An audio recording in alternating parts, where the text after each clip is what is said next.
রায়হান রাফি পরিচালিত এবং শাকিব খান অভিনীত তুফান ছবিটি বাংলাদেশে ঈদে অর্থাৎ 17 তারিখে মুক্তি পেয়েছে। আজকের ভিডিওতে কথা বলবো এই ছবির বক্স অফিস কালেকশন নিয়ে। এই ছবির শো ক্রমাগত বেড়েই চলেছে এবং বর্তমানে ছবিটি 129টি হলে চলছে। এই ছবিটি এতদিন 52টি শো চলছিল, যা অলরেডি মিশন ইম্পসিবল 7 এবং স্পাইডারম্যানের শো এর রেকর্ডকে ব্রেক করেছে।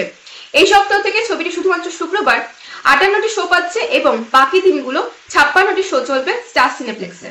পরিচালকের বার্তা, ছবিটি স্পট বুকিং এর মাধ্যমে দেখা প্রায় অসম্ভব, যে কারণে অ্যাডভান্স বুকিং করার অনুরোধ জানিয়েছেন। এবং এই ছবির বক্স অফিস কালেকশন নিয়ে যদি বলি, তাহলে প্রথম দিন ছবিটি শুধুমাত্র মাল্টিপ্লেক্স থেকে আয় করেছে 35 লাখ থেকে 42 লাখ এবং দ্বিতীয় দিন 72 লাখ, তৃতীয় দিন 80 লাখ, অর্থাৎ টোটাল 3 দিন মাল্টিপ্লেক্সের গ্রস কালেকশন দাঁড়িয়েছে 1,94 লাখ।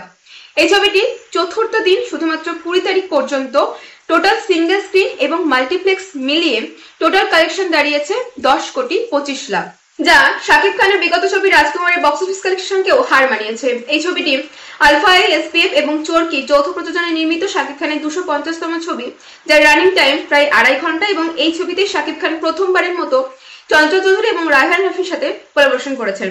প্লাস এই ছবিটি 28 তারিখে প্যান ইন্ডিয়া অর্থাৎ ভারতে মুক্তি পাচ্ছে।